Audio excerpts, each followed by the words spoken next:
జూబ్లీహిల్స్‌లో మూడోసారి ఎమ్మెల్యేగా గెలిచిన మాగంటి గోపీనాథ్ అనారోగ్యంతో ఆకస్మికంగా మృతి చెందారు. ఇదే క్రమంలో జూబ్లీహిల్స్ ఉప ఎన్నిక అనివార్యంగా ఎలక్షన్స్ జరగబోతున్నాయి. ఈ నేపథ్యంలో జూబ్లీహిల్స్ పైనే తెలంగాణ రాష్ట్ర వ్యాప్తంగా ఉప ఎన్నిక విషయంలో అందరూ జాగ్రత్తగా గమనిస్తున్నారు. జూబ్లీహిల్స్ ఉప ఎన్నికల్లో ఎవరు గెలుస్తారనే దాని పట్ల కూడా చర్చోపచర్చలు జరుగుతున్నాయి. సో మొత్తానికి 3 ప్రధాన పార్టీలు కూడా ఈ ఎన్నికల్లో ఎలాగైనా గెలవాల్సిందే అని చెప్పి కూడా మరి జోరుగా ప్రచారం చేస్తున్నాయి. ఈ క్రమంలో జూబ్లీహిల్స్ ఉప ఎన్నిక పైన మరి బెట్టింగ్లు కూడా కొనసాగుతున్నాయి. సో ఈ జూబ్లీహిల్స్ ఉప ఎన్నికల్లో నామినేషన్లు అధికంగా మరి నమోదవుతున్న నేపథ్యంలో ఈ 3 పార్టీలకు ముఖ్యంగా కాంగ్రెస్ కావచ్చు, బీజేపీ కావచ్చు, బీఆర్ఎస్ పార్టీకి కూడా మరి ఈ నామినేషన్లు మరి జోరుగా వేస్తున్నారు. సో దీంట్లో ఇప్పటికే సుమారు 300 మందికి పైగా నామినేషన్లు వేసినట్టు సమాచారం.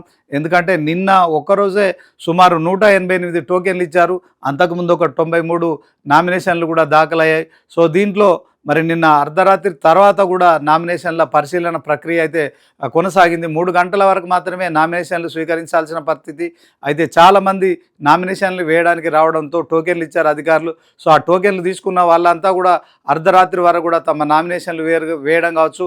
తర్వాత కొంతమంది మరి నామినేషన్లు వేయలేకపోయారు. టోకెన్ తీసుకున్నప్పటికీ కూడా అధికారులు అనుమతించలేదని చెప్పి కూడా వాళ్ళు ఆరోపిస్తున్న నేపథ్యంలో ఓవరాల్గా చూసుకున్నట్టయితే జూబ్లీహిల్స్లో అందరూ కూడా తమ తమ సమస్యలను మరి ప్రభుత్వానికి విన్నవించడానికి, తమ నిరసనను తెలియజేయడానికి సో నామినేషన్లు వేస్తున్నారు. ముఖ్యంగా దీంట్లో చూసుకున్నట్టయితే ఫార్మాసిటీ రైతులు కూడా మరి సుమారు 50 మంది పైగా ఈ యొక్క జూబ్లీహిల్స్ ఉప ఎన్నికకు సంబంధించిన విషయంలో ఎమ్మెల్యే అభ్యర్థిగా కూడా నామినేషన్లు వేశారు. అదే క్రమంలో రీజనల్ రింగ్ రోడ్కు సంబంధించిన రైతులు కూడా మరి చాలామంది ఇక నామినేషన్లు వేశారు.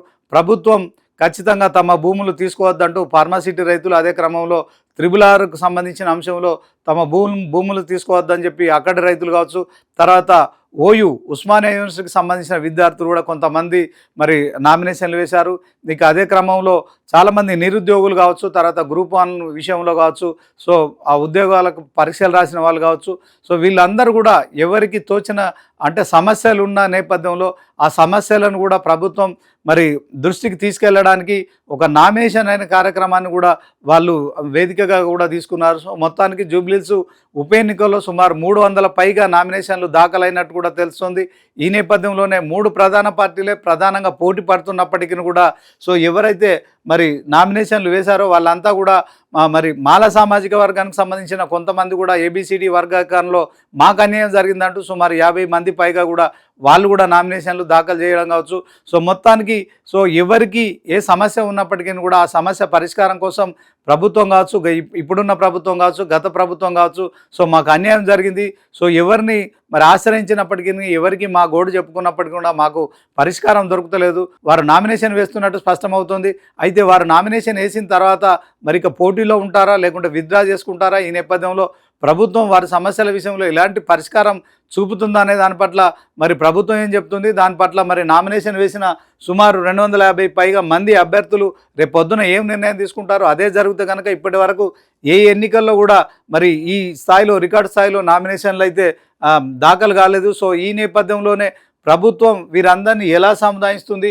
సో ఓవరాల్గా మాల సామాజిక వర్గం కావచ్చు, తర్వాత ఫార్మాసిటీ రైతులు కావచ్చు, తర్వాత త్రిబుల్-ఆర్కు సంబంధించిన భూములు మరి ఇస్తున్న రైతులు కావచ్చు, వీళ్ళందరూ కూడా మా భూములు లాక్కోవద్దు, సో మా భూములు మాకే ఉండండి, వ్యవసాయం మీద ఆధారపడి జీవిస్తున్న మాకు మా భూములు తీసుకోవద్దు, సో మాకు ఆ జీవనాధారమైన భూములు తీసుకుంటే మేము ఎలా బతకాలంటూ కూడా ఫార్మాసిటీ రైతులు కావచ్చు, త్రిబుల్-ఆర్ రైతులు కావచ్చు, వారు ప్రభుత్వాన్ని ప్రశ్నిస్తున్నారు. సో మొత్తానికి ఒకవైపు అభివృద్ధి చేయాలంటే ఖచ్చితంగా మరి భూసేకరణ చేయాల్సిన అవసరం అయితే మరి ప్రభుత్వం అనుకుంటుంది. ఈ నేపథ్యంలో రైతులందరూ కూడా మరి ఖచ్చితంగా సహకరించాల్సి ఉంటుంది. సో లేని పక్షంలో కొంత ప్రభుత్వం కూడా వారి దగ్గర నుంచి భూములు తీసుకోవడం తప్ప గత్యంతరం ఉండదు కనుక సో రైతులు అడుగుతున్న కాంపెన్సేషన్ కావచ్చు, తర్వాత వారికి ప్రత్యేక మార్గాలు ఏం చూపుతుంది అనే దాని పట్ల ఒక ఆసక్తి అయితే కొనసాగుతుంది. ప్రభుత్వం మరి ఆ దిశగా మార్కెట్ విలువకు తగ్గట్టుగా మరి వాళ్ళ భూములకు సంబంధించిన రేట్లను ఇస్తుందా లేకుంటే వాళ్ళని ఎలా సమాధానపరుస్తుందా అనేది మాత్రం వేచి చూడాల్సి ఉంటుంది. ఏదేమైనప్పటికీ కూడా జూబ్లీహిల్స్ ఉప ఎన్నిక అయితే సో అందరి సమస్యలకు వేదికగా మారిందని చెప్పుకోవచ్చు. నామినేషన్లు వేస్తున్న తీరును చూస్తే ఇది మనకు స్పష్టంగా అర్థమవుతుంది. ఒక ఉప ఎన్నికలో 3 ప్రధాన పార్టీలే ప్రధానంగా పోటీ పడుతున్న నేపథ్యంలో 300 మంది అభ్యర్థులు మరి యొక్క దీంట్లో నామినేషన్లు వేయడాన్ని మనం ఖచ్చితంగా ఈ వేదిక ద్వారా తమ సమస్యలను ప్రభుత్వానికి విన్నవించుకునే ఒక మార్గంగా కూడా వాళ్ళు ఎంచుకున్నట్టు తెలుస్తుంది.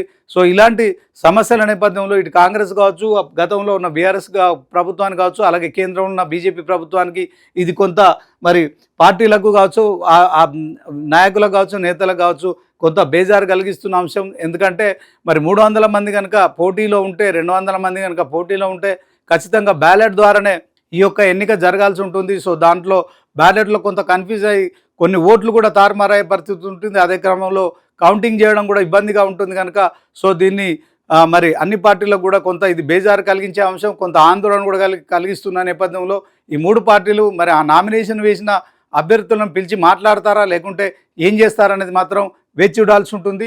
సో వాళ్ళు తీసుకున్న చర్యల ప్రకారం నామినేషన్ వేసిన వాళ్ళంతా కూడా మరి వారి నామినేషన్లు ఉపసంహరించుకుంటారా లేకుండా పోటీలో ఉంటారా అనేది మాత్రం 24వ తేదీన తెలిసే అవకాశం ఉంటుంది కనుక 24వ తేదీ తర్వాత ఎంతమంది అభ్యర్థులు బరిలో ఉంటారనేది మాత్రం వేచి చూడాల్సి ఉంటుంది.